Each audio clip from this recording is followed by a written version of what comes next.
న్యాయాధిపతులు గ్రంథంలో మనం ఆలోచన చేస్తూ ఉన్నాం. పరమాత్మ దేవుడు ఇశ్రాయేలీయుల్ని రక్షించడానికి ఆయా ప్రాంతాలలో రక్షకుడిని పుట్టించాడు. ఆయన వారే న్యాయాధిపతులు. న్యాయాధిపతుల్లో మొదటి న్యాయాధిపతి ఒత్నీయుడు, రెండవ న్యాయాధిపతి యెహూదు, మూడవ వాడు శబ్దరు. ఆ తర్వాత మనము ఆలోచన చేయాల్సింది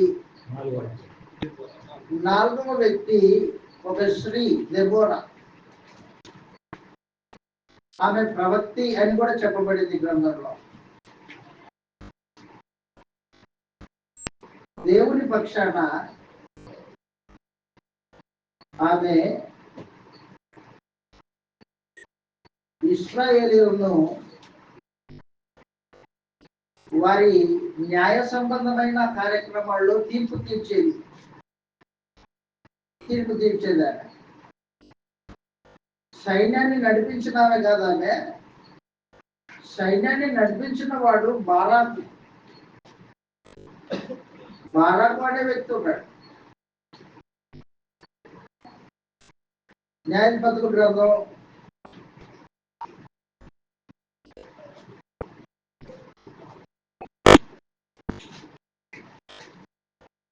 4వ అధ్యాయం 4వ వచనంలో చదువుతాం. 4వ అధ్యాయం 4వ వచనంలో, ఆ కాలమున లపిదోతునకు భార్య అయిన దెబోరా అను ప్రవక్తి ఇశ్రాయేలీయులకు న్యాయాధిపతినిగా ఉండెను. ఆమె ఎఫ్రామీయుల మన్యమందలి రామాకును బేతేలుకును మధ్యనున్న దెబోరా సరళ వృక్షము కింద తీర్పుకై కూర్చుండట కద్దు. తీర్పు పొందుటకై ఇశ్రాయేలీయులు ఆమె యుద్ధకు వచ్చుచూ ఉండిరి. ఆమె నఫ్తాలి కేదేశులో నుండి అబీనోయము కుమారుడైన బారాకును పిలువనంపించి అతనితో ఇట్లా, నేను నీవు వెళ్ళి నఫ్తాలీయులలోను జెబూలూనీయులలోను 10,000 మంది మనుషులని తాబోరు కొండ యుద్ధకు రప్పించుము. నేను నీ దగ్గరికి యాబీను సేనాధిపతి అయిన సిసెరాను అతని రథములను అతని సైన్యమును కీషోను ఏటి యొద్దకు కూర్చి నీ చేతికి అతనిని అప్పగించదునని ఇశ్రాయేల్ దేవుడైన యెహోవా సెలవిచ్చి ఉండలేదా అని. శత్రువు సిసెరా,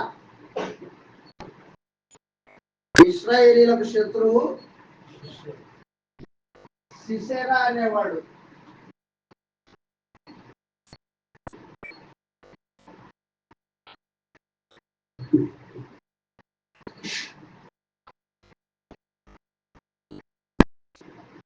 శత్రువుడు. ఇప్పుడు శత్రువుని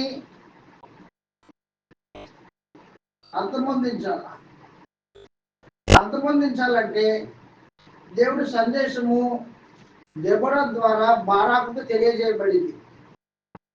నువ్వు మనుషుల్ని జత చేయి సైనికులుగా,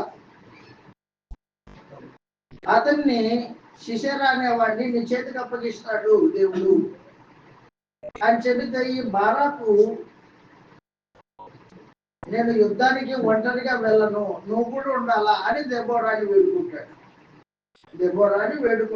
నువ్వు కూడా రావాలా. ఆమె అంటది అప్పుడు, నేను వస్తే స్త్రీ విజయం పొందింది అంటారు, ఆ విజయ ఫలితము నీ పేరు మీద ఉండదు అని చెప్పింది. అయినా పర్వాలేదు నువ్వు రా అంటాడు బాగా. సరే పద, వస్తా, నువ్వు పిలిచావు కాబట్టి వస్తా అని వెళ్ళి బారాక్తో పాటు యుద్ధానికి వెళ్తుంది దెబోరా. సిసెరా అన్నవాడు ఓడిపోతాడు. ఓడిపోయి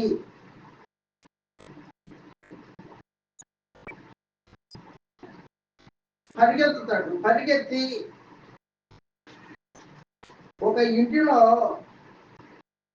నివాసం ఉండడానికి అక్కడ మార్గంలో ఒక ఇల్లు, ఆ స్త్రీ సిసేరాని పిలిచింది. చదువుతాం అక్కడ 8వ వచనంలో, నువ్వు నాతో కూడా వచ్చినాడలా, నువ్వు నాతో కూడా వచ్చిన ఎడల నేను వెళ్ళేదను గాని నాతో కూడా రాని ఎడల రాకపోతే నేను రాను వెళ్ళాలని ఆమెతో చెప్పాను. అప్పుడు ఆమె నీతో నేను అగత్యముగా వచ్చేదను అయితే నువ్వు చేయ ప్రయాణం వల్ల నీకు ఘనత కలగదు. యెహోవా ఒక స్త్రీ చేతికి సిసేరాని అప్పగించనని చెప్పి తాను లేచి బారాకుతో కూడా వెళ్ళాను. అదనమాట సమాచారం. తర్వాత 17వ వచనంలో, ఆషూరు రాజైన యాబీనుకును కయ్యూనీయుడైన హేబెరు వంశస్థులకును సమాధానం కలిగి ఉండెను గనుక సిసెరా కాలినడకను కయీనుడకు హేబెరు భార్య అయిన యాయేలు గుడారానికి పారిపోయాడు. సిసెరా అనేవాడు పారిపోయాడు, ఓడిపోయి పారిపోతే అప్పుడు యాయేలు అనే స్త్రీ ఏం చేసిందంటే, యజమానుడా నా వైపు తిరుగు అని చెప్పింది. అతన్ని గుడారంలోనికి పిలుచుకొని అతడు దాహానికి నీళ్ళు అడిగాడు. తాగడానికి నీళ్ళు సరే ఇచ్చింది. నీళ్ళకు బదులు పాలు ఇచ్చింది. ఆమె పాలు తీసుకొని వచ్చి, ఇంట్లో ఉన్న పాలు తీసుకొచ్చి ఇచ్చింది. ఇస్తే గొంగలి కూడా ఇచ్చింది. గొంగలితో అతను నిద్రపోయాడు. అలసిపోయాడు కదా, పరిగెత్తి యుద్ధంలో అలసిపోయాడు, నిద్రపోయాడు. నిద్రపోతే ఆమె ఏం చేసిందంటే, యాయేలు ఒక పెద్ద మేకు తీసుకొని, శుద్ధి తీసుకొని, నిద్రపోతున్న వాడిని కణతల్లో మేకు కొట్టింది. శుద్ధి కొట్టేసిందంతే. చచ్చిపోయాడు సిసేరా అనేవాడు. చచ్చిపోయాడు. విజయము ఇశ్రాయేలీయులకు దక్కింది. అది 4వ అధ్యాయం అంతా ఆ కార్యక్రమం జరిగింది. 21వ వచనంలో, 4వ అధ్యాయం 21వ వచనంలో, హేబెరు భార్య అయిన యాయేలు గుడారము మేకు తీసుకొని శుద్ధి చేత పట్టుకొని అతని యుద్ధకు మెల్లగా వచ్చి అతనికి అలసట చేత గాఢ నిద్ర కలిగి ఉండగా నేలకు దిగునట్లు ఆ మేకును కణతల్లో దిగగొట్టగా అతను చచ్చాడు. బారాకు సిసేరాను తరుముచూ ఉండగా యాయేలు అతన్ని ఎదుర్కొని వచ్చి రమ్ము నువ్వు వెతుకుతున్న మనిషిని నీకు చూపిస్తాను రా అని బారాకుని గుడారంలో తీసుకొని పోయి, ఇదిగో నువ్వు వెతుకుతున్న వీడే కాదు సిసేరా, చనిపోయాడు పో అని ఆ విషయము దెబోరాకి చెప్పాడు బారాకు. చెబితే 5వ అధ్యాయం అంతా ఒక కీర్తన అన్నమాట, ఒక పాట. ఒక పాట ఎవరి గురించి పాట అంటే అది యాయేలు గురించి పాట. వాస్తవానికి సిసేరాని చంపిన యాయేలు ఉంది, ఆవిడ గురించి పాట అయిపోయింది. 6వ అధ్యాయానికి వచ్చాం మనం. ఇప్పుడు 6వ అధ్యాయంలో ప్రత్యేకంగా మిద్యానీయులు ఉన్నారు. మిద్యానీయులు ఇశ్రాయేలీయుల్ని అణిచారు. ఇశ్రాయేలీయులు మిద్యానీయుల చేతిలో అంపబడ్డారన్నమాట. మిద్యానీయులు విస్తారమైన గుంపు సైన్యం జతకూడి ఇశ్రాయేలీయుల యొక్క పంట పొలాల్ని, ఇశ్రాయేలీయుల యొక్క గేదెల్ని, పశువుల్ని, ఆవుల్ని, వ్యవసాయం చేయడానికి ఏ సాధనాలు అయితే ఇశ్రాయేలీయులకు ఉపయోగపడతాయో ఆ సాధనాలన్నింటినీ ఎత్తుకొని పోయారు మిద్యానీయులు.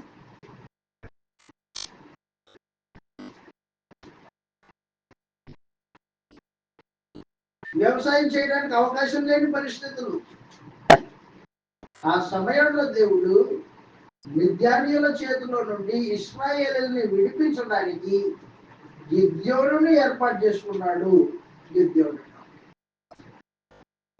గిద్యోను యవనస్తుడు, తన పంట పొలంలో బిక్కుమని గోధుమలు దులగొట్టుకుంటున్నాడు. గానుగ వెనక కూర్చొని గోధుమలు దులగొట్టుకుంటున్నాడు. మిద్యానీయులకు కనిపించడానికి ఒక పంటను ఎత్తుకొని పోతారు, ధాన్యాన్ని అంతా ఎత్తుకొని పోతారు. వాళ్ళకి కనిపించుకోకుండా చాటుగా కూర్చొని గోధుమలు దులగొట్టుకుంటున్నాడు. దేవుడి దూత వచ్చింది గిద్దెవుని దగ్గరికి. మహా బలాఢ్యుడమైన గిద్దెవుడు, నేనే బలాఢ్యుడిని, విద్యార్థులకు భయపడి గానుగ చాటులో కూర్చొని గోధుమలు దులగొట్టుకుంటున్నానే, నువ్వు బలాఢ్యుడు అంటావు, ఏంటి సమాచారం, ఎవరు నువ్వు? నేను మిద్యానీయుల చేతుల్లో నుండి ఇశ్మాయేలుని విడిపించడానికి నిన్ను నాయకునిగా నియమించబోతున్నా. యెహోవా దేవుడు నిన్ను నాయకునిగా, న్యాయాధిపతిగా ఉండడానికి పిలుస్తున్నాడు. యెహోవా దేవుడా నన్ను నాయకుడిగా ఉండడానికి పిలిపిస్తున్నాడు. నేను నమ్మను. నిజంగా నువ్వు దేవదూతవేనా అని దేవదూతకి పరీక్ష పెట్టాడు గిద్యోను. దేవదూతకి పరీక్ష. నిజంగా నువ్వు దేవదూతమైతే నేను బలి అర్పించడానికి పశువుల్ని తీసుకొని వస్తాను, గోధుమ పిండిని తీసుకొని వస్తాను, నైవేద్యాన్ని తీసుకొని వస్తాను, అర్పణ తీసుకొని వస్తాను, అర్పణ తెచ్చేంత వరకు నువ్వు ఎక్కడికి పోవద్దు అని చెప్పాడు. పరిగెత్తుకుంటూ వెళ్ళి గుడారంలోకి అర్పణ తయారు చేసుకొని దేవదూత దగ్గర తీసుకొచ్చాడు. అర్పణ అక్కడ పెట్టాడు. ఇదిగో ఈ అర్పణని అగ్ని రాజేసి కాల్చాలి, నువ్వు దహించేయాల ఈ అర్పణని, నేను నమ్ముతా అన్నాడు. సరే ఇద్దరు నీళ్లు తీసుకొని రా, ఆ నీళ్లు తెచ్చి ఆ నైవేద్యం ఆ అర్పణ మీద పోయి, నీళ్ళు తెచ్చి అర్పణ మీద పోసాడు.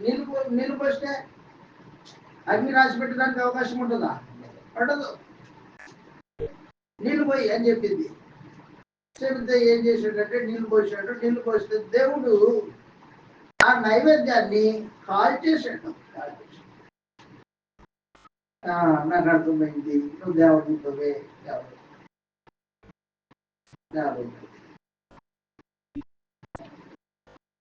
ఏం చేశాడంటే భయంతో ఇంటికి వెళ్ళిపోయాడు. ఇంటికి వెళ్ళిపోయి అక్కడున్న విగ్రహాన్ని చూశాడు. విగ్రహాన్ని చూసి ఆ విగ్రహాన్ని తుత్తునియలుగా కొట్టి దాన్ని కాల్చేశాడు. గిద్యోను తుత్తునియలుగా కొట్టేశాడు విగ్రహాన్ని. తర్వాత అక్కడ రాయబడింది 23వ వచనంలో, 6వ అధ్యాయము, న్యాయపత్ర గ్రంథం 6వ అధ్యాయం 23వ వచనంలో, అప్పుడు యెహోవా నీకు సమాధానము, భయపడకము, నీవు చావమని అతనితో చెప్పాడు. అక్కడ గిద్యోను యెహోవా నామమున బలిపీఠం కట్టి దానికి యెహోవా సమాధానకర్తయగు అని పేరు పెట్టింది. నేటి వరకు అది అబీయెజ్రీయులో ఓఫ్రాలో ఉంది. మరియు ఆ రాత్రి అందే యెహోవా నీ తండ్రి కోడెను, అనగా 7 ఏళ్ల 2వ ఎద్దును తీసుకొని వచ్చి నీ తండ్రి కట్టిన బయలు యొక్క బలిపీఠమును పడగొట్టి దాని పైగానున్న దేవతా స్తంభములను నరికి వేసి తగిన ఏర్పాటుతో ఈ బండ కొనను నీ దేవుడైన యెహోవాకు బలిపీఠం కట్టి ఆ 2వ కోడెను తీసుకొని వచ్చి నీవు నరికిన ప్రతిమ యొక్క కర్రతో దహన బలి అర్పించమని అతనితో చెప్పగా, గిద్యోను యొక్క తండ్రి ఒక బయలు విగ్రహాన్ని తయారు చేశాడు.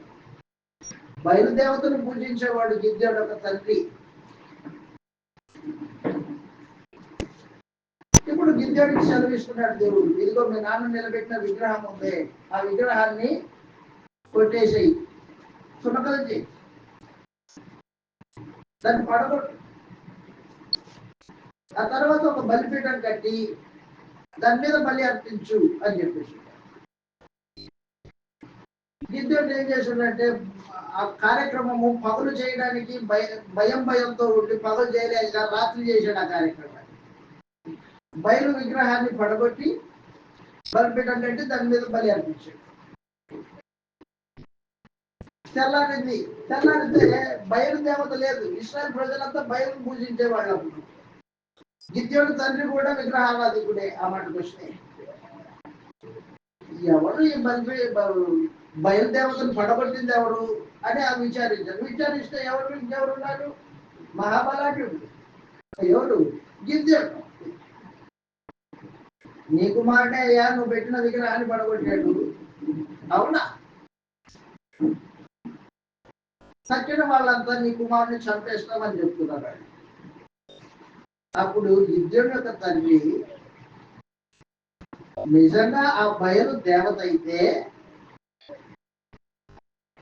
దాన్ని కొట్టిన నా కుమారుడికి ఏదో ఒకటి జరుగుతుంది. నిజంగా దేవత అయితే అది దేవత కాకపోతే నా కుమారుడికి ఎవడే హాని చేయలేడు అని చెప్పేసి. ఎవడే హాని చేయలేడు. బయలు పక్షాన మీరంతా నిలబడి నా కుమారుని చంపాలని ఆలోచన చేస్తున్నారా? నిజంగా బయలు దేవత అయితే నా కుమారుడిని ఆ బయలే ఏదో ఒకటి చేస్తుందిలే, నీకెందుకు అని చెప్పేశాడు. బయలు దేవత కాదు, వాస్తవం తెలిసిపోయింది గిద్యోను యొక్క తండ్రికి. గిద్యోను వెళ్ళి దాచిపెట్టుకున్నాడు. మరలా దేవతతో ప్రత్యక్షమైంది. చదువుతాం. ఇలాగూ రాయబడింది 33వ వచనంలో, న్యాయాధిపతుల గ్రంథం 6వ అధ్యాయం 33వ వచనంలో, మిద్యానీయులందరూ అమానీకులందరూ తూర్పు వారందరూ కూడి వచ్చి నది దాటి యెజ్రెయేలు మైదానంలో దిగగా యెహోవా ఆత్మ అంటే పరిశుద్ధాత్మ గిద్యోనును ఆవేశించండి. అతడు బూర ఊదినప్పుడు అబీయెజెరు కుటుంబం వారు అతని యుద్ధకు వచ్చి, క్షమించండి ఇక్కడ ఒక విషయం మర్చిపోయి ముందుకు వెళ్ళిపోయాం మనం. ఒక పరీక్ష పెట్టాడు దేవదూతకి. పరీక్ష ఏంటంటే ఒక గొర్రె బొచ్చు.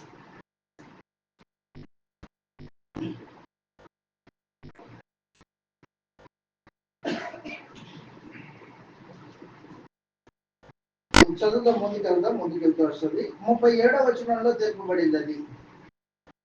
37వ వచనంలో, అప్పుడు గిద్యోను నీవు సెలవిచ్చినట్లు నా చేత ఇశ్రాయేలుని రక్షింప ఉద్దేశించిన ఎడల నేను కళ్ళమును గొర్రెబొచ్చు ఉంచిన తర్వాత నేలంతయు ఆరి ఉండాలా, ఆ గొర్రెబొచ్చు మీద మాత్రమే మంచుపడు నెడల నీవు సెలవిచ్చినట్లు ఇశ్రాయేలును నా మూలముగా రక్షించదవని నేను నిశ్చయించుకుందునని దేవునితో అన్నాడు.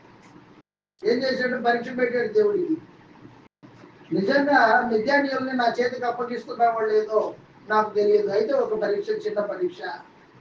నేను ఒక గొర్రె బొచ్చు బయటికి తీసుకొచ్చి ఆరిన నేల మీద పెడతాను. అప్పుడు గొర్రెబొచ్చు ఉంచిన తర్వాత నేల అంతయు ఆరి ఉండగా గొర్రెబొచ్చు మీద మాత్రమే మంచు కురవాలి. చుట్టూ నేల మీద మంచు కురవకూడదు. దేవుడు ఏం చేశాడంటే సమ్మతించి అతను చెప్పినట్లుగా పొద్దున్నే బొచ్చు మీద మంచుంది, ఆరిన నేల మీద మంచుంది. పరీక్ష పెట్టాడు దేవుడికి. ఆ తర్వాత చూసి ఆశ్చర్యపడి అయ్యా ఇంకోసారి పరీక్ష పెడతాను మీకు, ఇంకోసారి పరీక్ష. ఇదిగో ఈసారి బొచ్చు మీద మంచు కురవకూడదు, చుట్టూ నేలంతా మంచు ఉండాలా అన్నాడు. సరే అలాగే కానీ అప్పుడు దేవుడు ఏం చేశాడంటే చుట్టూ మంచు పడింది, బొచ్చు మీద మంచు పడింది. పరీక్ష అన్నమాట. గిద్యోను తనతో దేవుడు ఉన్నాడో లేదో, ఆ విషయాన్ని తనకు దయచేస్తాడో లేదో ముందుగానే దేవునికి పరీక్ష పెట్టిన వాడు గిద్యోను. ఆ తర్వాత గిద్యోను నిజంగా దేవుడు నా ద్వారా ఇశ్రాయేలీలకు రక్షణ దైవం చేయబోతున్నాడని గుర్తెరిగి ఏం చేశాడంటే బూర ఊదాడు. బూర ఊదితే 32,000 మంది సైనికులు వచ్చారు. ఎంతమంది? 32,000 మంది యుద్ధం చేయడానికి గిద్యోనుతో పాటు కలుసుకున్నారు. అప్పుడు దేవుడు ఏమన్నాడంటే, గిద్యోను, ఈ 32,000 మంది ఎక్కువ మంది మనుషులు, ఇశ్రాయేలీయులు మా బలము మా శక్తి చేత మేము యుద్ధాన్ని గెలిచాము అనే గర్వము అహంకారం వారికి ఉండకూడదు. నా మీద ఆధారపడాలా. కాబట్టి నువ్వేం చేస్తావంటే, వచ్చిన వారిలో ఎవరైనా పిరికి బంధం ఉన్నాడేమో, గుండె అదిరేవాడు ఉన్నాడేమో, యుద్ధ భీతి కలిగిన వాడు ఉన్నాడేమో, వాళ్ళంతా ఎన్నికి వెళ్ళిపోమని చెప్పు అని చెబితే 22,000 మంది వెళ్ళిపోయారు.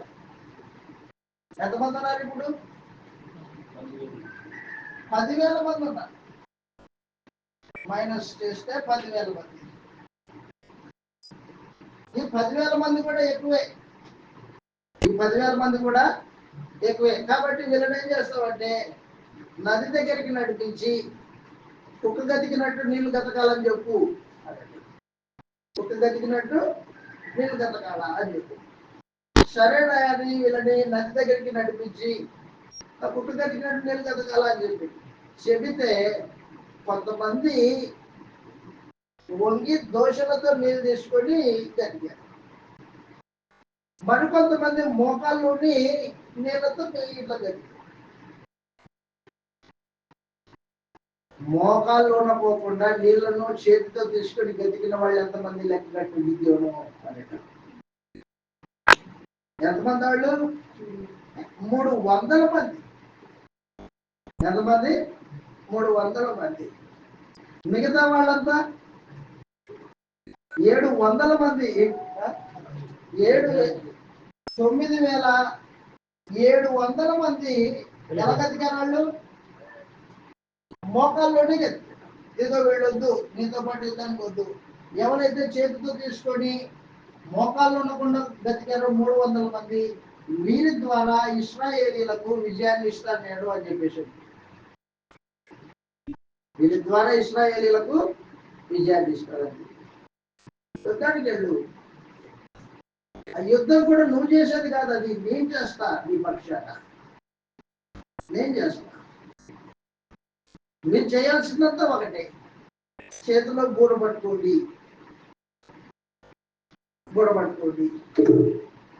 ఒక చేతితో నిప్పు పట్టుకోండి. నిప్పు. ఒక కుండ తీసుకోండి, ఖాళీ కుండ తీసుకొని పోయి మిద్యానీయులు సైన్యం ఉన్న దగ్గర ఆ దగ్గరికి వెళ్ళి అక్కడ మీరేం చేస్తారంటే, ఒకేసారిగా కుండల కిందికి వేయండి. పగలగొట్టండి, బూడుదండి. అప్పుడు అక్కడున్న మిద్యానీయులు, రే శత్రువులు వచ్చేసారా, ఇశ్రాయేలు వచ్చేసారా అని భయము వాళ్ళ హృదయాల్లో పుట్టిస్తాను నేను. వారే ఖడ్గం చూసుకొని చచ్చిపోతారు. మీరు చేయాల్సిందంతా ఇంతే. గిద్యోను గుర్తుందా ఏం చెప్పానో అన్నట్టు. చదువు ఆ మాటలు ఇలా రాయబడి 7వ అధ్యాయము 1వ వచనంలో, అప్పుడు యెరుబ్బయలు అనగా గిద్యోను అతనితో ఉన్న జనులందరూ వేకువనే లేచి ఆ రోజు బావి యొద్ద దిగగా, లోయలోని మోరె కొండకు ఉత్తరముగా మిద్యానీయుల దండు పాలెము వారికి కనబడెను. చదవండి ఒకసారి. యెహోవా నీతోనున్న జనులు ఎక్కువ మంది, మిద్యానీయులను అప్పగింప తగదు. ఇశ్రాయేలీయులు నా బాహుబలము నాకు రక్షణ కలగజేసిన అనుకుని నా మీద అతిశయించుతురేమో. కాబట్టి నీవు ఎవడు భయపడి వణుకుచూ ఉన్నాడో వాడు త్వరపడి గిలాదు కొండని విడిచి తిరిగి వెళ్ళవలెనని జనులు వినున్నట్టుగా ప్రకటించమని గిద్యోనుతో సెలవిచ్చాడు.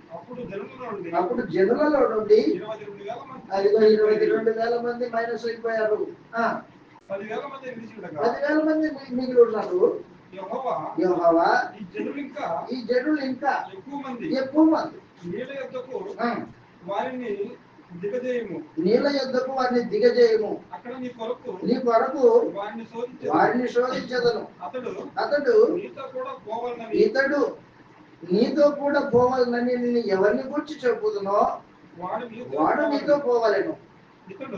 ఇతడు నీతో పోకూడదని ఎవరిని గురించి చెప్పుదునో వాడు పోకూడదని గిద్యోనుతో సెలవించాడు. అతడు నీళ్ళ యొద్దకు జనులను దిగజేసినప్పుడు యెహోవా కుక్క గతుకున్నట్లు తన నాలుకతో నీళ్లను గతికిన ప్రతి వారిని త్రాగుటకు మోకాల్లోని కృంగిన ప్రతి వారిని వేరువేరుగా ఉంచమని గిద్యోనుతో సెలవించును. చేతితో నోటికి అందించుకొని గతికిన వారి లెక్క 300 మంది. మిగిలిన జనులందరూ నీళ్లు త్రాగుటకు మోకాల్లోని కృంగిరి. కాబట్టి వీళ్ళు ఎదుగో వీళ్ళకి తీసుకెళ్ళు అని చెప్పేసి 9వ వచనంలో ఆ రాత్రి యెహోవా దేవుడు ఇట్లనే నీవు లేచి దండు మీదకి, ఎవరు దండు అది? మిద్యానీయుల దండు మీదకి, సైన్యం మీదకి వెళ్ళు. నీ చేతికి దాన్ని అప్పగించేదను. పోవుటకు నీవు భయమైన ఎడల నీ పనివాడైనా దండులో దిగిపో. వారు చెప్పుకొనుచున్నదాన్ని విను. వాళ్ళు ఏం చెప్పుకుంటున్నారు? మిద్యానీయుల దండులో కొంతమంది మనుషులు మాట్లాడుకుంటున్నారు, రే గిద్యోను అనేవాడు ఉన్నాడు, వస్తాడు మన మీదికి అని ముందుగానే మాట్లాడుకుంటున్నాడు. ఇదే నీకు సూచన, నువ్వే గెలుస్తావు పో అని చెప్పాడు. 13వ వచనంలో గిద్యోను వచ్చినప్పుడు ఒకడు తాను కనిన కలను తన చెలికానికి వివరించుతూ ఉండెను. ఎట్లనగా, నేను ఒక కలగంటిని, అదేమనగా యవల రొట్టె ఒకటి మిద్యానీయుల దండులోనికి దొర్లి ఒక గుడారమునకు వచ్చి దాన్ని పడగొట్టి తలక్రిందు చేసినప్పుడు ఆ గుడారం పడిపోయేదని చెప్పాను. అందుకు వాని చెలిగాడు, అది ఇశ్రాయేలీయుడైన యోవాషు కుమారుడగు గిద్యోను ఖడ్గమే గాని మరేది కాదు. దేవుడు మిద్యానీయులను ఈ దండంతను అతని చేతికి అప్పగింపబోచున్నాడని ఉత్తరమిచ్చాడు. గిద్యోను ఆ కళ వివరము దాని తాత్పర్యము వినినప్పుడు అతడు యెహోవాకు నమస్కారం చేసి ఇశ్రాయేలీయుల దండులోనికి దిగి వెళ్ళి, లేండి, యెహోవా మిద్యానీయులను మన చేతికి అప్పగించబోతున్నాడు అని చెప్పాడు. ఆ 300 మంది, 3,000 కాదు, ఆ 300 మందిని 3 గుంపులుగా చేసి బూరెను, వట్టి కుండను, ఆ కుండలలో దివిటీలను ప్రతి వారి చేతికిచ్చి వారితో ఇట్లాడు, నన్ను చూచి నేను చేయునట్లు చేయుడి. ఇదిగో నేను వారి దండు కొట్ట కొనకు అంటే చివరి భాగానికి పోవుచున్నాను. నేను చేయనట్లు మీరు చేయవాలి. నేనేం చేస్తానో మీరు అది చేయండి. నేను నాతో ఉన్న వారందరూ గోర్లు ఊదినప్పుడు వీళ్ళు దండపాలం అంతటి చుట్టూ బూదలు ఊదుచు యెహోవాకును గిద్యోనుకును విజయమని చెప్పి అట్లు నడుజాము మొదటి కావలి వారు ఉంచబడగానే గిద్యోనును అతనితో ఉన్న 100 మంది దండుపాలెము పట్టకొనకు పోయి 300 మందిని 3 గ్రూపులు చేశాడు. తనతో ఉన్న 100 మందిని అదనమాట కొనకు పోయి బూరలు ఊది తమ చేతుల్లో ఉన్న కొండలను పగలగొట్టి అట్లు ఆ 3 గుంపుల వారు బూరలు ఊదుచు ఆ కొండలను పగలగొట్టి ఎడమ చేతుల్లో దివిటీలను కుడి చేతుల్లో ఊరుటకు బూరలు పట్టుకొని యెహోవా ఖడ్గము ఖడ్గమని కేకలు వేసి వాళ్ళ ప్రతివాడు తన చోటున దండు చుట్టూ నిలిచి ఉండగా వచ్చి ఉండగా దండు వారందరూ పరిగెత్తుచు కేకలు వేయచ్చు. ఆ 300 మంది బూరలు ఊదినప్పుడు దండంతటిలోను ఆ మాట అండర్లైన్ చేసుకోండి. వారు బూరలు ఊదినప్పుడు యెహోవా దండంతటిలోను ప్రతి వాని ఖడ్గము వాడి పొరుగువాని మీదికి తిప్పెను. దండు శరారాతు వైపునున్న బెస్తిత్తా వరకు తప్పాతునొద్దనున్న హోలా తీరము వరకు ఆడిపోగా. కాబట్టి ఏం చేసిండు అన్నమాట? యుద్ధం చేసింది ఎవరు? దేవుడు. యుద్ధం ఏం చేశాడు? కొన్నడు పట్టుకున్నాడు, పూర్వం ఊదమన్నాడు అంతే. యుద్ధం చేసిన కార్యక్రమం అదే. ఆ 300 మంది చేసిన కార్యక్రమం అదే. యుద్ధం చేసింది మాత్రము మిద్యానీయుల దండులో భీతిని కొట్టి ఒకరినొకడు చనిపోయేటట్టు ఏర్పాటు చేసింది. ఏమర్థమవుతుంది మనకి? ఏమర్థమవుతుంది? దేవుని పక్షాన నువ్వు నిలబెడితే నీ ద్వారా యెహోవా దేవుడు యుద్ధం చేస్తాడు శత్రువుతో. ఆయన పక్షాన నిలబడేవాడు కావాలి. నువ్వేం చేయొద్దు, నిలబడి అంతే. చేసే కార్యక్రమం అంతా నేను చేస్తాను. అది 300 కుండలు పగిలిపోతే బూర ఊదితే మిద్యానీయుల దండు పారిపోయింది. విస్తారమైన జనం, మిద్యానీయుల దండు, వీళ్ళేమో 300 మంది. విజయాన్ని చేకూర్చాడు దేవుడు వారు. దయచేసి గుర్తు పెట్టుకో, పరమంతున్న దేవుడు ఆయన పక్షాన నిలబడే వారిని కావాలని కోరుకుంటాడు. ఆయన పక్షాన్ని నిలబడాలి. గిద్యోనికి విజయం ఇచ్చాడు దేవుడు. గిద్యోని గురించి మనము ఫిబ్రవరి రాసిన పత్రిక 11వ అధ్యాయంలో ఇలాగ చదువుతాం. గిద్యోను బారాకు అని చెప్పి మాట్లాడాడు. ఫిబ్రవరి రాసిన పత్రిక విశ్వాసుల జాబితాలో గిద్యోను పేరు, బారాకు పేరు లిఖింపబడింది. పరిశుద్ధాత్మ నేడు మనకు విశ్వాస వీరుల జాబితాలో వారి పేరు తెలియజేశాడు. 32వ వచనంలో 11వ అధ్యాయం హెబ్రీ పత్రిక 11:32లో ఇంకా ఏం చెప్పుదును? అదిగో గిద్యోను బారాకు సంసోను యొఫ్తా. కాబట్టి నెక్స్ట్ మనం ఏం చూడబోతామంటే యొఫ్తా జీవితాన్ని చూడబోతాం. నెక్స్ట్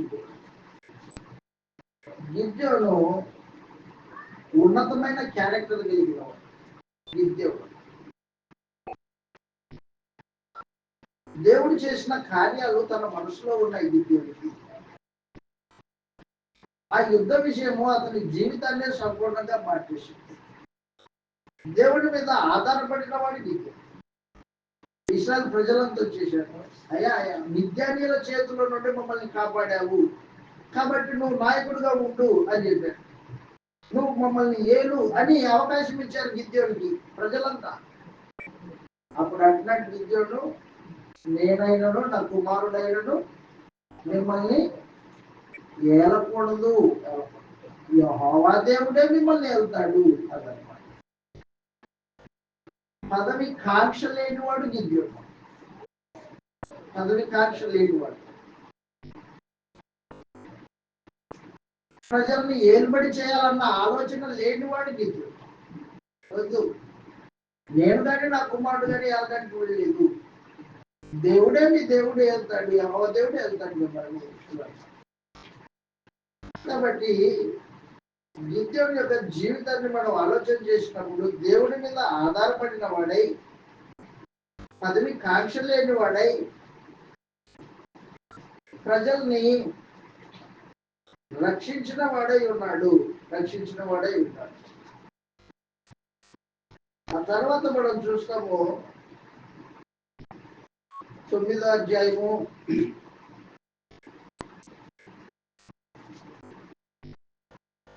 ప్రత్యేకించి 10వ అధ్యాయంలో అబీమెలెకు తర్వాత ఇశ్శాఖారు గోత్రికుడైన దోదో మనవడు పువ్వ కుమారుడైన తోలా న్యాయాధిపతిగా నియమింపబడాడు. అతడు ఎఫ్రామీయుల మన్యమందలి షామీరులో నివసించిన వాడు. అతడు 23 సంవత్సరములు ఇశ్రాయేలీలకు న్యాయాధిపతి అయి ఉండి చనిపోయి షామీరులో పాతిపెట్టబడిన తోలా న్యాయాధిపతి. ఆ తర్వాత యాయీరు న్యాయాధిపతి 3వ వచనంలో 10వ అధ్యాయం 3వ వచనంలో. ఆ తర్వాత మనం చూస్తే వారు విగ్రహారాధనకి దిగిపోయారు. ఫిలిష్తీయుల దేవతలను పూజిస్తున్నారు ఇశ్రాయేలీయులు. దేవుడు ఫిలిష్తీయుల చేతికి ఇశ్రాయేలీయుల్ని అప్పగించాడు. 7వ వచనంలో 10వ అధ్యాయము 6, 7 వచనాలు. న్యాయాధిపతుల గ్రంథం 10వ అధ్యాయము 6, 7 వచనాలలో ఇశ్రాయేలీయులు యెహోవా సన్నిధిని మరలా దోషులై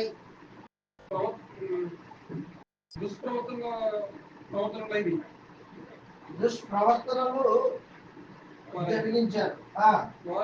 వారు యెహోవా దేవుని విసర్జించి ఆయన సేవ మానివేసి బయలును అష్టారోతును అను సిరియనుల దేవతలను సీదోనీయుల దేవతను మోయాబీయుల దేవతలను అదిగో విగ్రహాలని ఫిలిష్తీయుల దేవతలను పూజించుతూ వచ్చింది. యెహోవా కోపాగ్ని దేవుని కోపాగ్ని ఇశ్రాయేలు మండుతుండగా ఇశ్రాయేలు మీద మండగా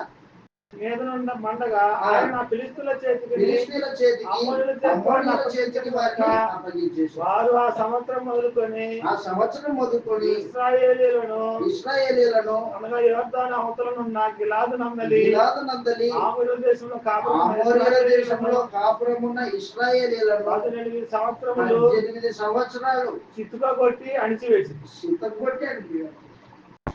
దేవుడి ప్రజలు చితగొట్టబడ్డారు. కాబట్టి దయచేసి గుర్తుపెట్టుకో, దేవుణ్ణి విడిచిపెట్టి విగ్రహారాధన చేయడం అనేది దేవుని కోపానికి దాహుతవుతుంది. దేవుని కోపం కలిగింది. ఆ సమయంలో యెఫ్తాని దేవుడు న్యాయాధిపతిగా నియమించాడు. యెఫ్తా దేవునికి ఒక మొక్కుబడి చేసుకున్నాడు. దేవా, ఈ ఫిలిష్తీయులను అమ్మోనీయులను నేను ఓడించి యుద్ధంలో గెలిచి నేను ఇంటికి వచ్చినప్పుడు నా ఇంటిలో నుండి ఏది మొదటిగా ఎదురుగా వస్తుందో అది నీకు దహన బలి అర్పిస్తాను అని మాట ఇచ్చాడు. యుద్ధాన్ని జయించాడు యుద్ధ వీరుడు యెఫ్తా. యుద్ధాన్ని జయించి ఇంటికి రాగానే వాయిద్యాలతో సంబరంతో యెఫ్తా కుమార్తె ఇంటిలో నుంచి బయటకు వచ్చింది. అక్కడే కూలబడిపోయాడు యెఫ్తా. అయ్యో, నా కుమార్తె నాకు బాధ కలిగించావే. ఏమైంది నాయన? యెహోవా దేవుడికి మొక్కుబడి చేసుకున్నా, నా ఇంటి నుంచి ఏది మొదటిగా బయటకు వస్తుందో దాన్ని దేవుడికి దహన బలి అర్పించాలని మొక్కుకున్నా. నువ్వు బయటకు వచ్చావు. యెఫ్తాకి ఆ బిడ్డ తప్ప ఇంకొక కుమారుడు గాని కుమార్తె గాని లేరు. ఒక్కటే కుమార్తె. ఇప్పుడు మాట తప్పుతాడా? యెఫ్తా మాట తప్పేవాడు కాదు. కూతురు భక్తి కలిగింది. నాయన, నువ్వేం మొక్కుకున్నావో నీ మొక్కుబడిని మానుకోవద్దు. నువ్వు మొక్కుకున్న దాని ప్రకారంగానే జరిగించు. అయితే 2 నెలల టైం నాకు 2 నెలలు నా కన్యత్వం విషయమై నేను దుఃఖించడానికి 2 నెలల టైం తీసుకుంది. చెలికత్తెలతో కూడా 2 నెలల టైము తీసుకొని దుఃఖించి ఆ తర్వాత అర్పణ అర్పించాడు.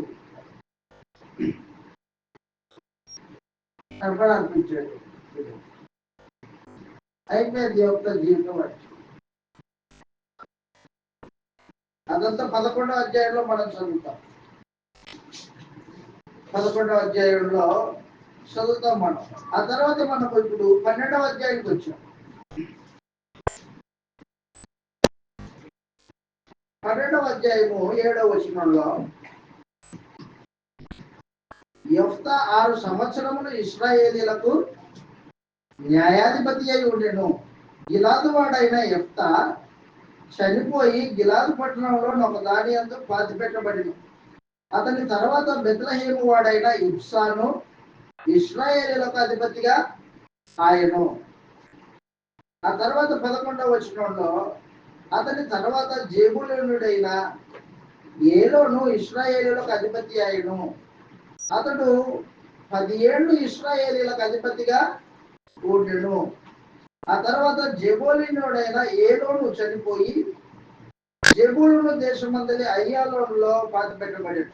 13వ వచనం అతని తర్వాత పీరాతోనీయుడైన హెల్లేలు కుమారుడగు అబ్దోను ఇశ్రాయేలీయులకు అధిపతి ఆయను. అధిపతి అబ్దోను 8 ఏళ్ళు అధిపతిగా పనిచేశాడు అబ్దోను. 13వ అధ్యాయంలో సంసోను యొక్క పుట్టుక వచ్చేసాడు. అయిపోతుంది కదా, అయితే ఓపిక మీకు అవసరం.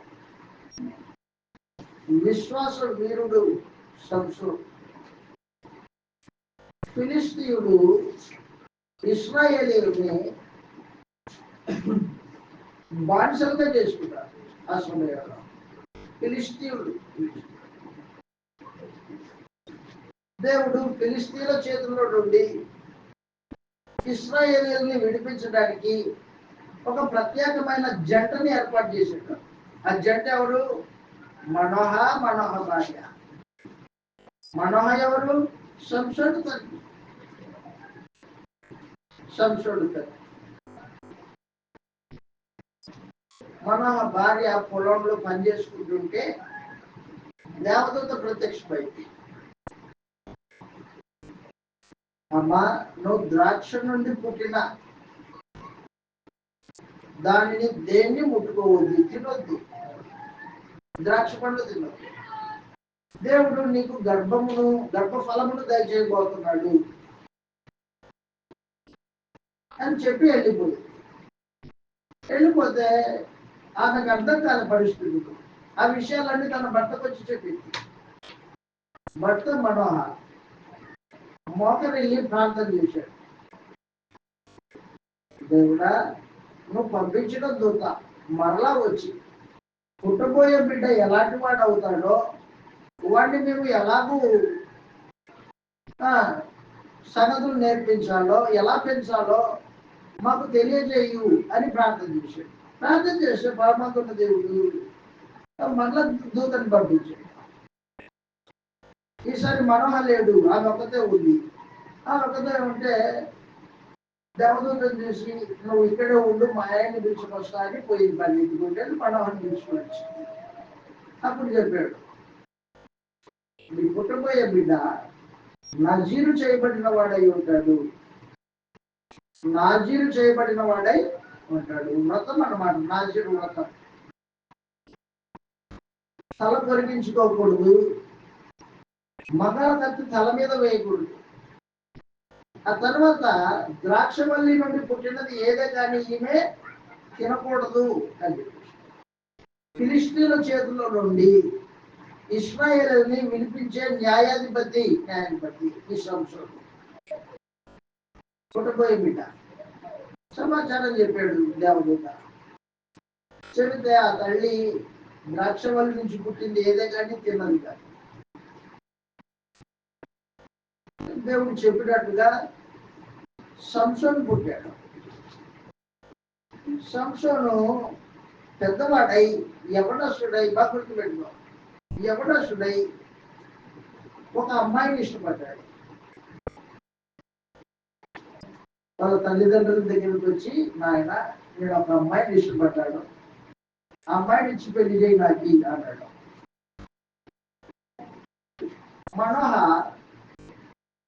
నీవు అన్యజనురాల్ని పెళ్లి చేసుకోకూడదు, ఇస్రాయేల్లో ఉన్నదాన్ని పెళ్లి చేసుకోవాలి కానీ అని చెప్పి, లేదు నాకు చేయి. అప్పుడు మనోహ ఆలోచన చేసుకున్నాడు, ఫిలిష్తీయులకి ఏదైనా చెయ్యాలని దేవుడు సంసోనుడిని ప్రేరేపిస్తున్నాడా అని ఆలోచన చేసుకున్నాడు. సర్లే నాయనా అన్నాడు. సరే పద పెళ్లి చూపులు పోదాం. పెళ్లి చూపులు పోయాం. పెళ్లి చూపులు పోతే మార్గ మధ్యలో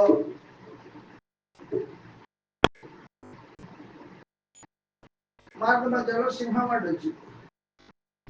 సింహం అడ్డు వస్తే బలశూరుడు, దేవుడాత్మ కలిగిన వాడు. సింహము నోరుని రెండుగా చీల్చాడు, మేకపిల్లని చీల్చినట్టు. చదువు అక్కడ రాయబడింది 13వ అధ్యాయము 14వ అధ్యాయము 6వ వచనంలో 5 నుంచి చదువుతాం. అప్పుడు సంసోను తన తల్లిదండ్రులతో కూడా తిమ్నాతునకు పోయి తిమ్నాతు ద్రాక్ష తోటల వరకు వచ్చినప్పుడు కొదమ సింహం అతని ఎదుటికి బొబ్బరించుచూ వచ్చాడు. యెహోవా ఆత్మ, దేవుని ఆత్మ అతన్ని ప్రేరేపించగా అతని చేతిలో ఏమీ లేకపోయినను ఒకడు మేకపిల్లను చీల్చినట్టు అతడు దానిని చీల్చను. అతడు దాన్ని చేసినది తన తల్లితోనైనను చెప్పలేదు. అతడు అక్కడికి వెళ్ళి ఆ స్త్రీతో మాట్లాడినప్పుడు ఆమె యందు సంసోనుకి ఇష్టం కలిగేదు. దేవుని ఆత్మ సంసోనుని ప్రేరేపించింది, బలము దయచేసింది, శక్తిని ప్రసాదించింది. ఆ బలము చేత సింహాన్ని మేకపిల్లను చేయించినట్టు నోటు చేసేసింది.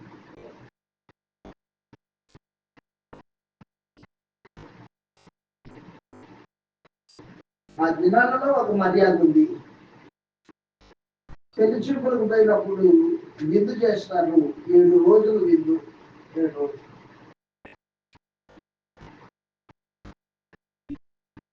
ఆ విందులో ఆ దేశపు యవన బిడ్డలు ఉంటారు. పెళ్లి కుమారుడితో సహవాసం చేస్తారు. ఆ సమయంలో ఇతను ఏం చేశాడంటే, దానికంటే ముందు 8వ వచనం చదువుతాం. కొంతకాలమైన తర్వాత అతడు చదవండి. కొంతకాలమైన తర్వాత ఆమెను తీసుకొని వచ్చుటకు తిరిగి వెలుచుండగా ఆ సింహము కళేబరమును చూచుటకై ఆ వైపు తిరిగినప్పుడు ఆ కళేబరమును తేనెటీగల గుంపును తేనెయు కనబడగా అతడు చేత నుంచుకొని తినుచు వెలుచు తన తండ్రుల యొద్దకు వచ్చి వారికి కొంత ఇయ్యగా వారును తిని అయితే కళేబరములో నుండి ఆ తేనెను తీసిన సంగతి వారికి తెలియలేదు. అంతటా అతని తండ్రి ఆ స్త్రీని చూడబోయినప్పుడు సంసోను విందు చేసిన అచ్చట పెళ్లి కుమారులు అట్లు చేయుట మర్యాద. వారు అతన్ని చూసినప్పుడు అతని ఎద్దకుండటకు 30 మంది స్నేహితులను తోడుకొని వచ్చింది. అప్పుడు సంసోను మీకు ఇష్టమైన ఎడల నేను మీ ఎదుట ఒక విప్పుడు కథను వేసేది అన్నమాట. ఒక విప్పుడు కథ చెప్తాను, దానికి అర్థం చెప్పండి. ఏంటి విప్పుడు కథ చెప్పాడు అక్కడ 14వ వచనంలో. కాగా అతడు బలమైన దానిలో నుండి తీపి వచ్చును, తిను దానిలో నుండి తిండి వచ్చును అని 3 దినములలోగా వాడు ఆ ఇప్పుడు కథ భావమును చెప్పలేకపోయింది. 7వ దినమున వారు సంసోను భార్యతో ఇట్లన్నారు, కథభావం మాకు తెలుపునట్లు అతని లాభం చేయము. కాబట్టి ఒక ఒప్పందం చేసుకున్నాడు సంసోను ఆ 35 మంది యవన బిడ్డలతో. ఒప్పందం కథభావం చెబితే నేను 30 సన్నపు నార బట్టలను 30 సన్ననారపు బట్టలను 30 దుస్తులను మీకు ఇచ్చాను. 30 దుస్తులను మీకు ఇస్తాను. మీరు దాన్ని నాకు చెప్పలేదు అనుకో, మీరు నాకు ఇవ్వాలి 30 సన్నపు నార బట్టలు. ఒప్పందం జరిగింది. ఎంత చెప్తారు వాళ్ళు? జరిగింది. ఒక కథగా ఇప్పుడు కథగా వేసేసాడు. జరిగింది అది. వాళ్ళకేం తెలుసు? అది సంసోని యొక్క తల్లిదండ్రులకే తెలియదు ఆ మాటకు వస్తాయి. వాళ్ళు ఏం చేశారంటే గడువు 7 దినాల గడువు ముగిసిపోతుంది. సంసోను వేసిన కథకి అర్థం చెప్పలేకపోతున్నారు వాళ్ళు. ఇప్పుడు ఏం చేశారంటే సంసోను భార్య దగ్గరికి వెళ్ళారు. అమ్మా, మమ్మల్ని ఎందుకే పిలిచావా నువ్వు? ఎందుకు మమ్మల్ని బాధ పెట్టడానికే పిలిచావా? నీ భర్త ఒక విప్పుడు కథ వేశాడు, దానికి సమాధానం చెప్పలేకపోతున్నాను మేము. అతనికి 30 సన్నపునార వస్త్రాలు మేము కానుకగా ఇవ్వాలి ఇప్పుడు కథ చెప్పకపోతే, భావం చెప్పకపోతే అంటే ఆమె పిలుపు మాట్లే ఏడ్చుకుంటూ సంసోను దగ్గరికి ఏడ్చుకుంటూ కాలు పట్టుకొని ప్రాధాన్యపడు. ఆ కథ ఏంటో భావం ఏంటో చెప్పు ప్రాధాన్యపడి. ఏం చేశాడంటే ఈ మనిషి ఏడుస్తుంది కదా, మరి ఆమె చెప్పేసి సింహములో నుంచి కళ్యాణంలో నుంచి తేడు వచ్చింది అని చెప్పేసి ఈ విషయం తీసుకెళ్ళి ఆ 30 మంది ఎవరో బిడ్డలకి చెప్పేసింది తల్లి.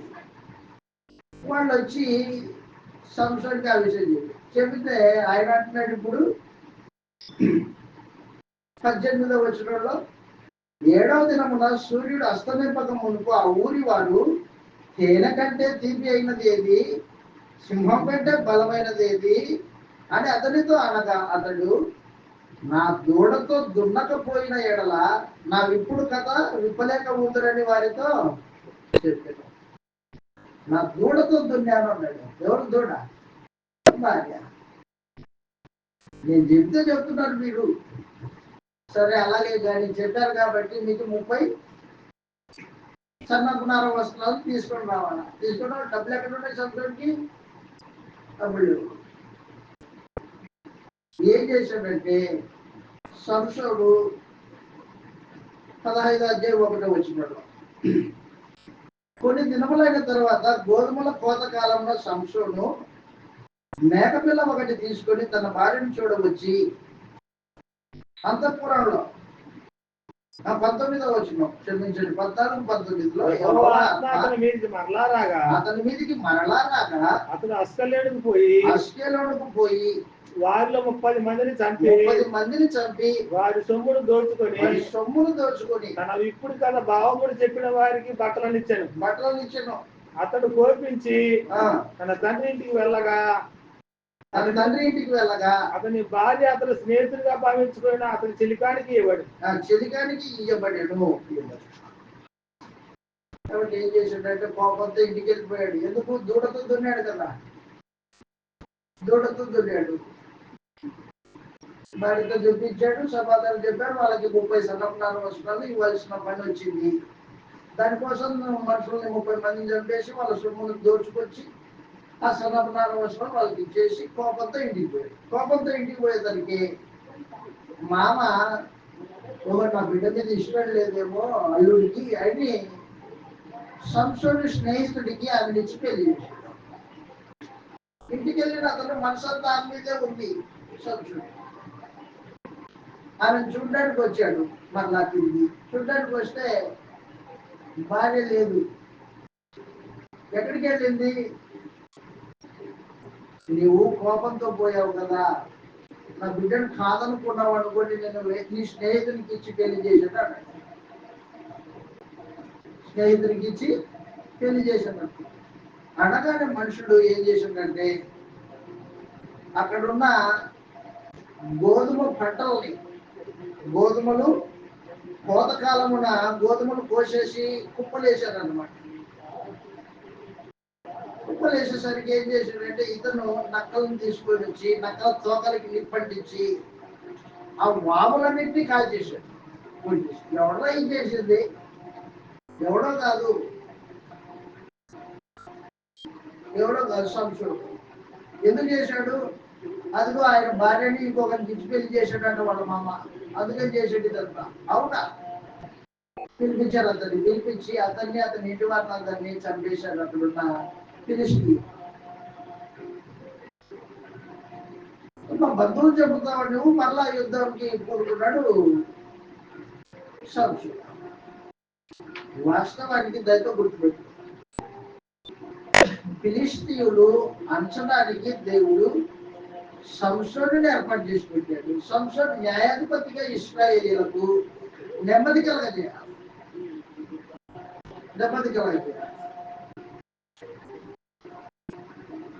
దేవుని ఆత్మ అతని మీదకి బలముగా వచ్చేది. పలుమార్లు దేవుడు అతన్ని కాపాడేవాడు. మనందరికీ తెలుసు సంసోను కామాతురత కలిగిన వాడే. శరీరాశ దేవుడిచ్చిన ఉన్నతమైన అధికారము న్యాయాధిపతిగా ఉండేది, రక్షకునిగా ఉండే భాగ్యం. తను ఏం చేశాడంటే శరీరాశను కామాతురతను తీర్చుకోవడానికి పలుమార్లు తప్పిదం చేశాడు. ఒక రోజున అతడు ఒక వేశ్య దగ్గరికి వెళ్ళాడు. వేశ్య చూద్దాం, ఒకటి రాయబడింది 15వ అధ్యాయము, క్షమించండి 16వ అధ్యాయము తర్వాత సంసోను 1వ వచనంలో తర్వాత సంసోను రాజాకు వెళ్ళి వేశ్యను చూచి ఆమె యొద్ద చేరాడు. సంసోను అక్కడికి వచ్చానని రాజావారికి తెలిసినప్పుడు వారు మాట పెట్టి తెల్లవారు తర్వాత అతని సంకేతం అనుకొని పట్టణపు ద్వారమున రాత్రి అంతకి వచ్చింది. మధ్యరాత్రి వరకు కొంచెం ఉండేది. సంసోను మధ్యరాత్రి వరకు పండుకొని మధ్యరాత్రి లేచి పట్టణపు తలుపులను వాటి రెండు ద్వారబంధములను పట్టుకొని వాటి కర్రతోటి వాటిని ఊడబెరికి తన భుజం మీద పెట్టుకొని భుజాల మీద పెట్టుకొని ఎదురుగా కొండ కొరకు వాడు తీసుకుంటాడు. ఆ పట్టణానికి కూడా ద్వారబంధకాలని ఊడబెరికి భుజం మీద పెట్టుకొని పోయాడు. బలశాలి, ఎంత బలశాలి అయినా శరీర దురాశకు లోబడిపోయి దేవుడికి విరోధంగా జీవితాన్ని నడిపించిన వాడు సంశయం. దురాశ మానవుని పతనానికి కారణం. శరీరాశ, కామాతురత ఇక్కడ తప్పించుకున్నాడు బలంతో. ఆ తర్వాత ఢిల్లీలో అనే ఒక ఆమె దగ్గరికి వెళ్ళాడు. ఫిలిస్తీన్ల సర్దారులు ఢిల్లీలతో ఒప్పందం చేశారు. అమ్మా, వాడి బలం ఎక్కడుందో తెలియాలి మనకి. సంసోను బలం ఎక్కడుందో తెలియాలి. కాబట్టి నువ్వేం చేస్తావో ఏమో, ఇదిగో ఈ డబ్బులు పెట్టుకో. వాడి బలం ఎక్కడ ఉందో వాడి నోటి నుంచి మాకు ఒక విషయం తెలియజేయి అన్నాడు. అప్పుడు ఢిల్లీలో ప్రతిరోజు తొడ మీద అతన్ని బరుండ పెట్టుకొని తల దువ్వుచు ప్రతిసారి అడిగేది, సంసోను నీ బలం ఎక్కడుంది అని.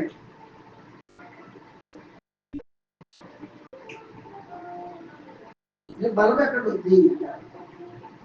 నన్ను తాళతో కట్టేస్తే నా బలం పోతుంది అని చెప్పాడు. తాళతో కట్టేస్తే బలం పోతుంది. ఆ తాళతో బిగించేశాడు. వచ్చి నిద్రపోతున్నాడు. సంసోను నీ శత్రువుని మీద పడుతున్నారు అని తెలియదు. వెంటనే ఆ తాళని చుట్టూగా చేసేసాడు. మరలా ఢిల్లీలా నన్ను మోసం చేసేవేమి, నీ బలం ఎక్కడుందో చెప్పమంటే తాళతో కంటే పోతుంది అన్నావు, మోసం చేసావు.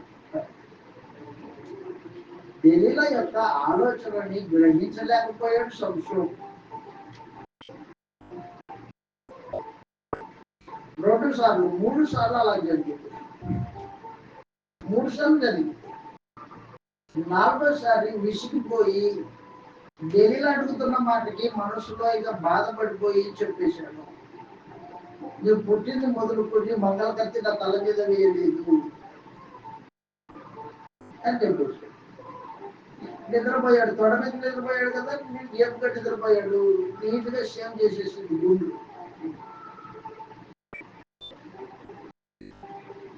ఫిలిస్తీన్ల సర్దారులు వచ్చి బంధించేశారు. సంసోనుని శత్రువుని మీద పడుతున్నారు. ఎదిరించుకోవడానికి ఏముంది గుండు గుర్తుపెట్టుకో. దేవుడిచ్చిన రక్షణను కాపాడుకోలేకపోయాడు సంసోను. ఈ రోజున పరమందున్న దేవుడు మన ప్రభు అయిన క్రీస్తు యేసు రక్తం వలన ఉచితంగా రక్షణ దయచేశాడు. మనకి శరీరము, దాని స్వభావమును, దాని ఇచ్చలను శిలువేయమని చెప్పాడు ఆయన. శిలువేయమని చెప్పాడు. శరీరాశలు కలిగిన వాడు దేవుని సంబంధి కాదు. శరీర స్వభావం కలిగిన వాడు దేవునికి విరోధి అయి ఉంటాడు. రోమీయులకు రాసిన పత్రిక 6వ అధ్యాయంలో, క్షమించండి 8వ అధ్యాయంలో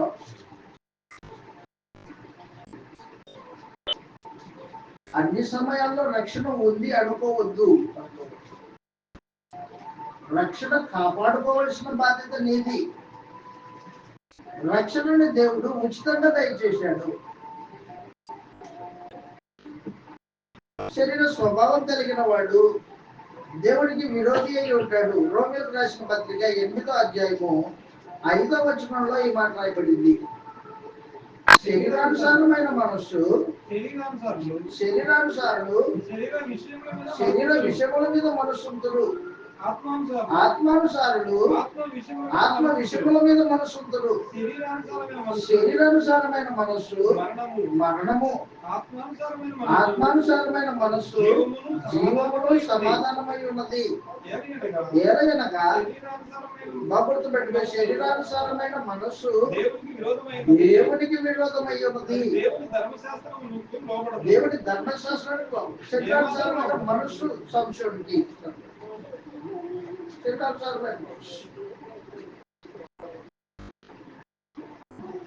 దేవుడికి విరోధమైనది, ధర్మశాస్త్రానికి లోబడేది.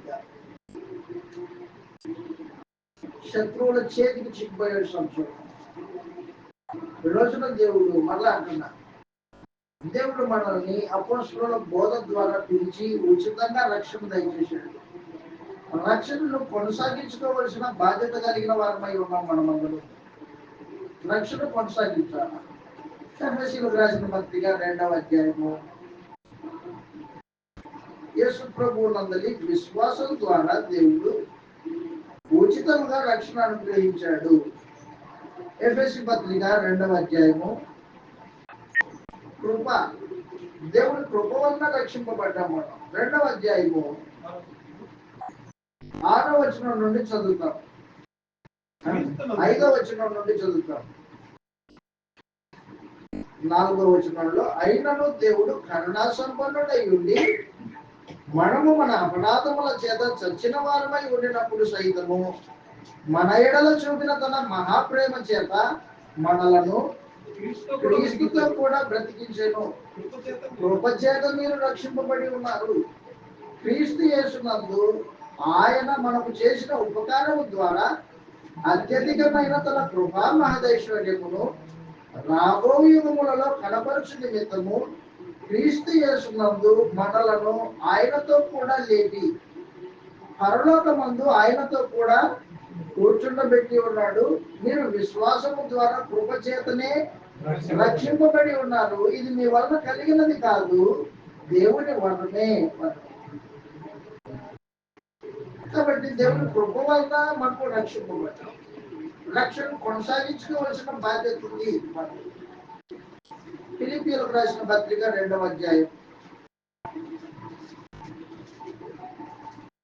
12వ వచనంలో, కాగా నా ప్రియులారా మీరెల్లప్పుడూ విధేయులై ఉన్న ప్రకారం నా ఎదుట ఉన్నప్పుడు మాత్రమే కాక మరీ ఎక్కువగా నేను మీతో లేని ఈ కాలమందు భయముతోను వణుకుతోను సొంత రక్షణను కొనసాగించుకోండి.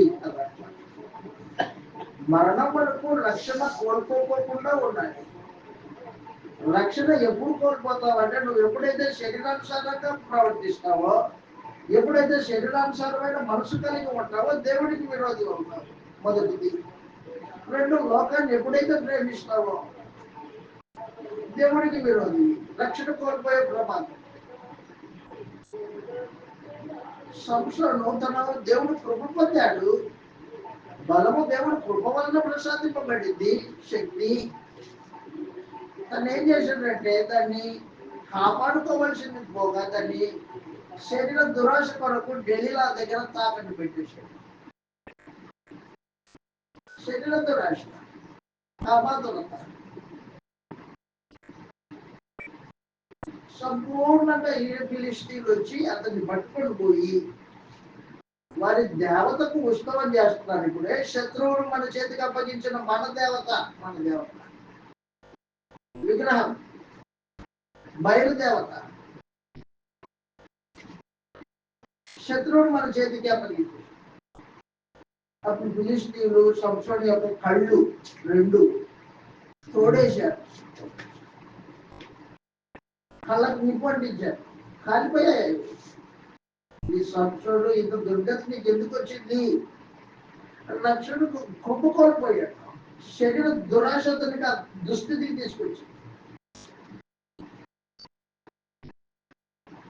గాడిద దవడ ఎముకతో 1000 మందిని చెప్పిన మొడగాడు.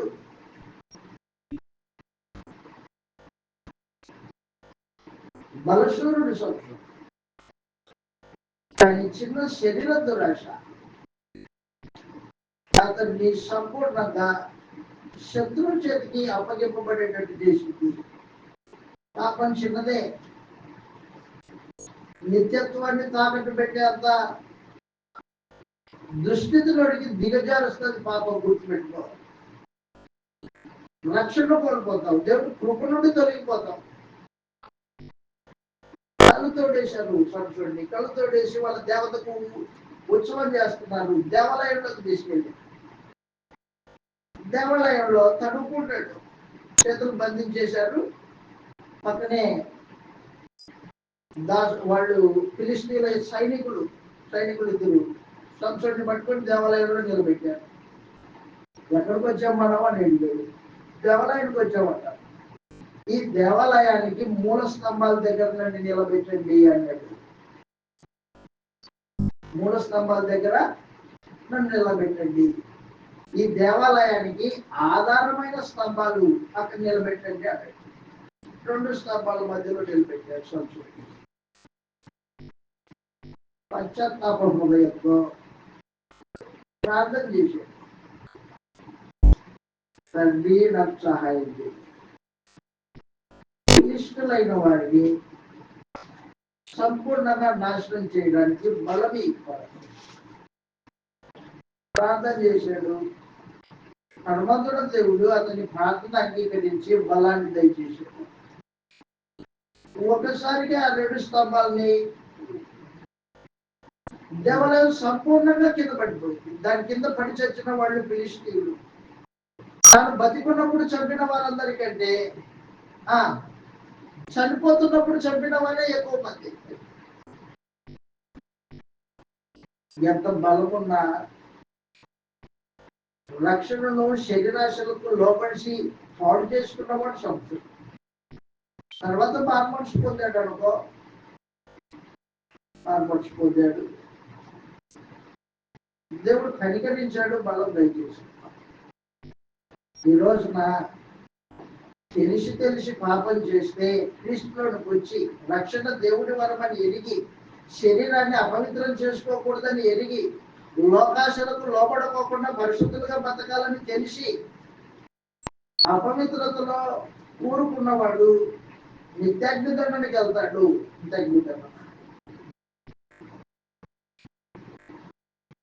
దయచేసి గుర్తుపెట్టుకో, మనలో ఎవరే కానీ పాపానికి దాసులు కాకూడదు. శరీరము దాని ఇచ్చలు కోరికలతో పాటు దాన్ని సిలివేసిన వారమై క్రీస్తు సంబంధులుగా బతకాలి. శరీర అవయవాలు నీతికి సాధనాలుగా అప్పగించాలా. రోమీయులకు రాసిన పత్రిక 8వ అధ్యాయము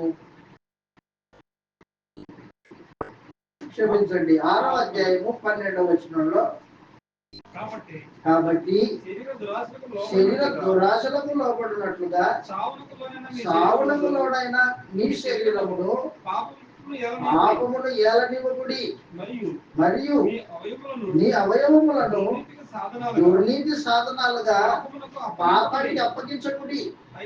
అయితే మృతులలో నుండి సజీవులు అనుకొని మిమ్మల్ని మీరే దేవునికి అప్పగించుకోండి.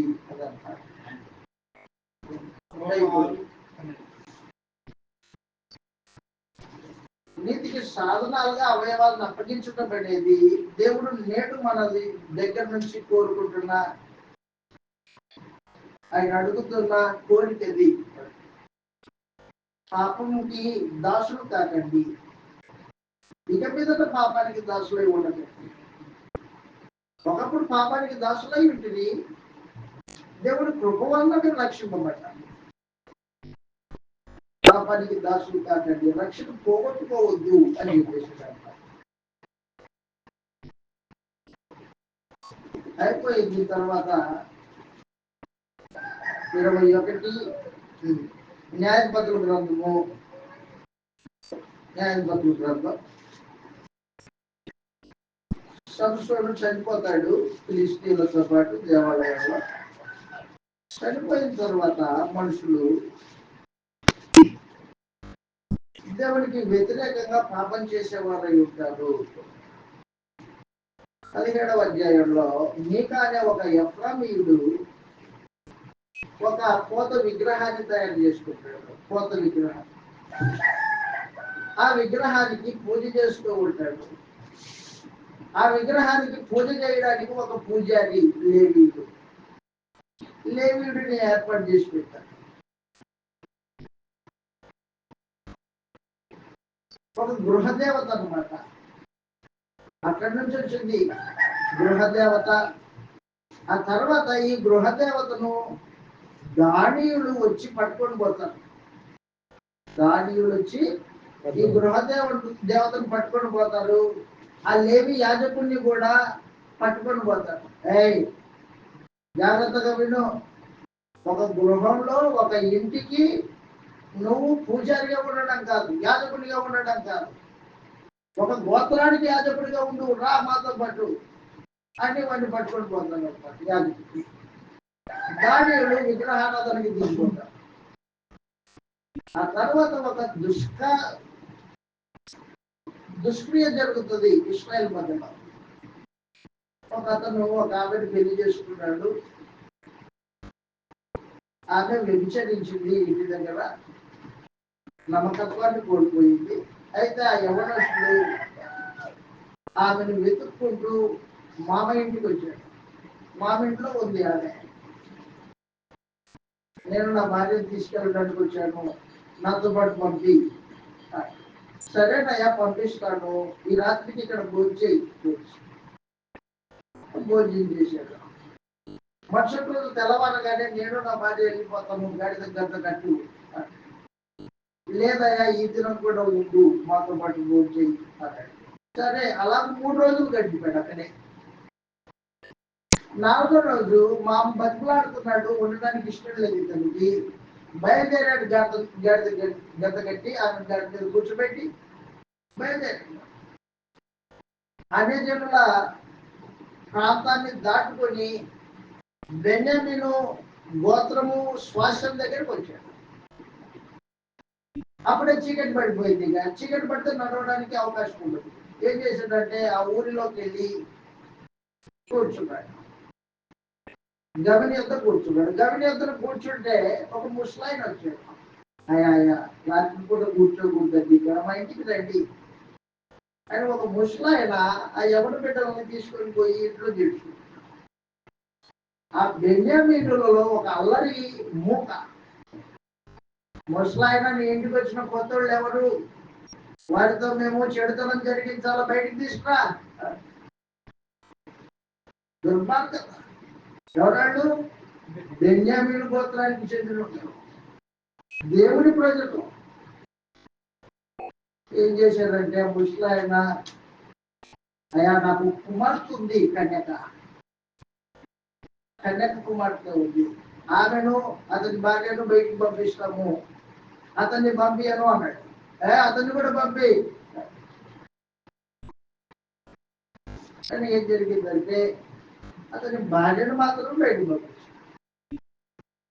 ఆమెని పాడు చేసి రాత్రంతా తెల్లవారుజామున ఇంటి గుమ్మం దగ్గర విడిచిపెట్టి వెళ్ళిపోయేవాడు. తెల్లవారుజామున లేచి యవనస్తుడు తన భార్యను గాడి మీద వేసుకుని స్వదేశానికి వెళ్ళిపోయాడు. నేరుగా చెడిపోయింది బాగా, చనిపోయింది. ఆమె చనిపోయింది. పాడు చేసిన వాళ్ళు ఆమెను 12 ముక్కలుగా కోసి ఆ 12 ముక్కల్ని 12 గోత్రాలకు పంపించేశాడు.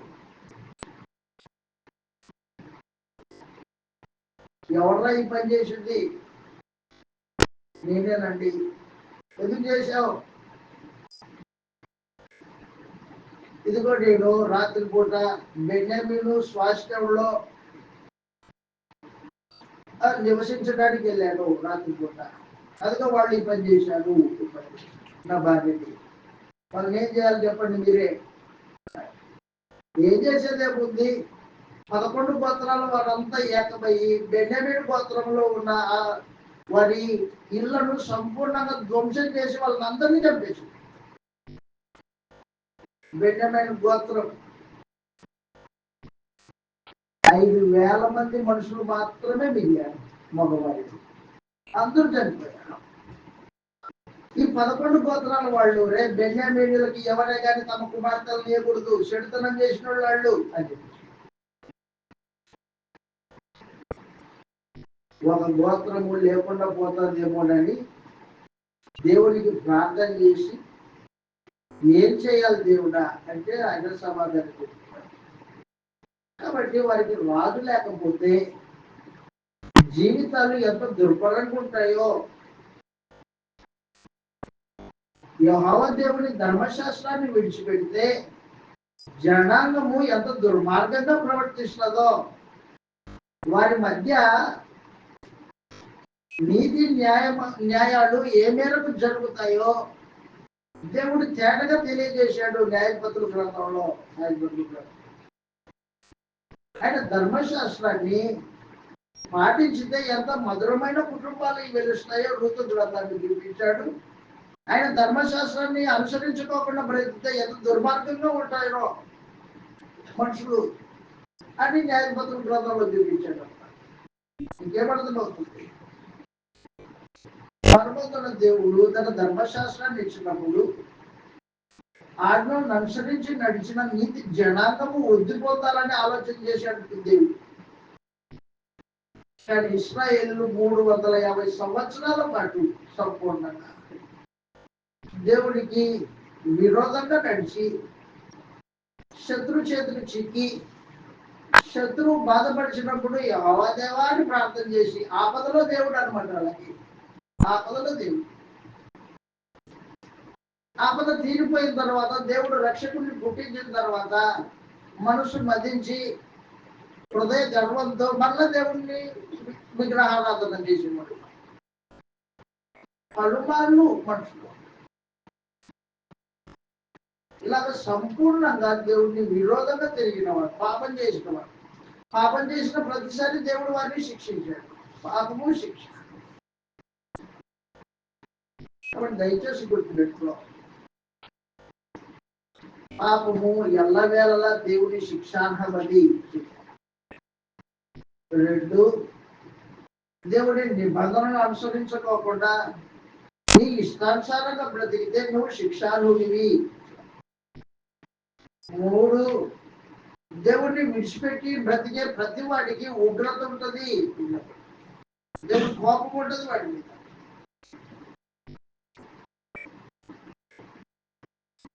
పాపమును ఒప్పుకున్న వాడిని క్షమించే దేవుడు, పాపాన్ని శిక్షించే దేవుడు. ఆయన 2 ఒక పక్కన జరుగుతూనే ఉంటాయి. దయచేసి గుర్తుపెట్టుకో. నేను ముగించబోతున్నా. అయిపోయింది.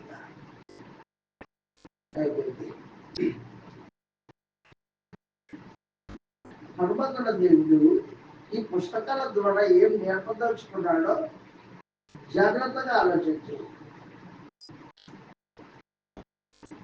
దేవుడు ఆయన ఆజ్ఞను అనుసరించి నడిచే వారి యందు సంతోషిస్తాడు. ఆయనకు విరోధంగా పాపం చేసిన వారిని శిక్షిస్తాడు. ఇక దుర్మార్గమైన జనంలో నుంచి తన ప్రభు యేసుక్రీస్తు వారిని పుట్టించడానికి ఆలోచన చేయలేదు ఆయన. నీతిమంతులు పరిశుద్ధుల యొక్క సంతానం కూడా యేసు ప్రభుని తీసుకురావడానికి ఆలోచన చేశారు. సంకల్పం అది. విధేయత చూపిన వారి సంతానం కూడా క్రీస్తు యేసుని భూమి మీదకి తీసుకురావడం అనేది జరిగింది. కాబట్టి మనం ఆ గ్రంథాన్ని అలాగే చదివితే అర్థమవుతుంది. ముగించుకుంటాం మనం ఇక్కడితో. అయితే రేపు నెల వచ్చేటప్పుడు ఒక చిన్న పరీక్ష గుర్తుపెట్టుకోండి. న్యాయపతుల గ్రంథం మీరు చదివి ఒక టేబుల్ వేసుకొని రావాలా.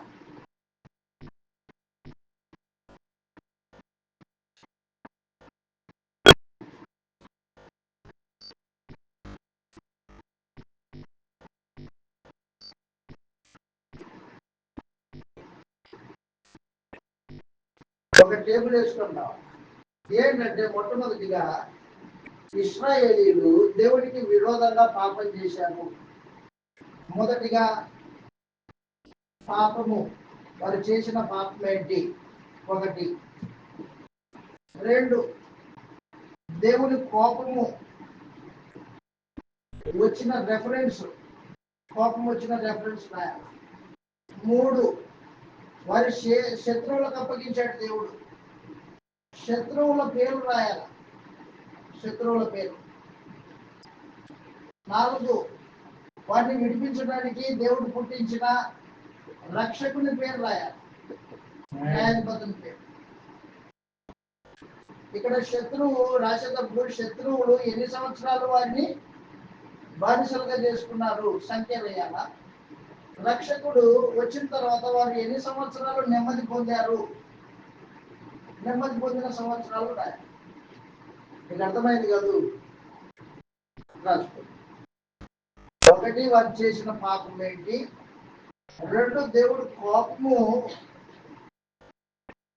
వారి మీద రగులు కొన్న రెఫరెన్స్ అన్నమాట. ఇక్కడ రెఫరెన్స్ రాయాల, రెఫరెన్స్ వచనం రాయాలి.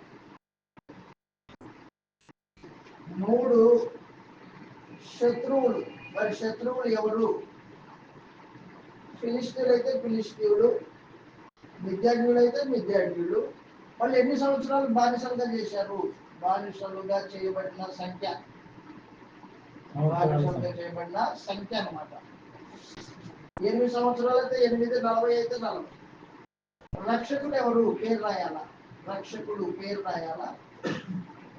ఆ నెమ్మది పొందిన సంవత్సరాలు 40 సంవత్సరాలు. ఒత్నియేలు మొదటివాడు ఒత్నియేలు. ఇక్కడ ఒత్నియేలు అని పేరు రాసి 40 సంవత్సరాలు నెమ్మది పొందారు వాళ్ళు.